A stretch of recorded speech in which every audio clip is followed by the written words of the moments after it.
Keputusan Gubernur Koster menolak kedatangan tim Israel dalam pertandingan Piala Dunia U20 menuai pro dan kontra di kalangan masyarakat. Atas hal itu, fraksi PDIP DPRD Provinsi Bali pasang badan atas kebijakan Gubernur Koster tersebut.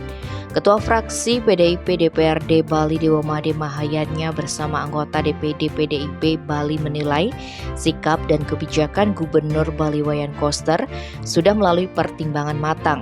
Kebijakan Gubernur Bali tersebut merupakan prinsip menentang kejahatan kemanusiaan Israel terhadap warga Palestina.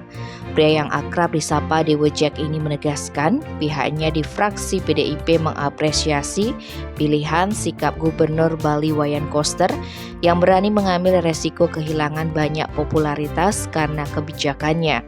Menurutnya, ada dua hal menjadi pertimbangan Gubernur Koster menolak timnas Israel untuk berlaga dalam Piala Dunia U20, yakni politik luar negeri Indonesia terkait hubungan Republik Indonesia dengan Israel. Karena itu, fraksi PDI Perjuangan DPRD Bali berdiri tegak lurus, pasang badan dengan apa yang sudah menjadi keputusan Gubernur Koster. Sementara anggota fraksi PDIP DPRD Bali Imade Suparto menegaskan sikap Gubernur Bali ini diyakini tak akan membuat PDIP redup di pemilu 2024. Namun PDIP akan tampil lebih terukur dan lebih hebat.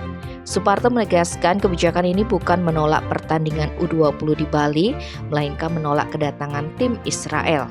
Dan sikap yang diambil oleh Ketua DPD PDI Perjuangan Provinsi Bali telah melalui berbagai pertimbangan, sehingga pihaknya memiliki tanggung jawab untuk memberikan edukasi kepada masyarakat.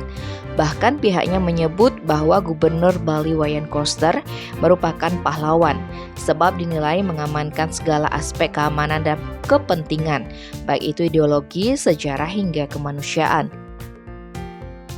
Tim Bali Express melaporkan.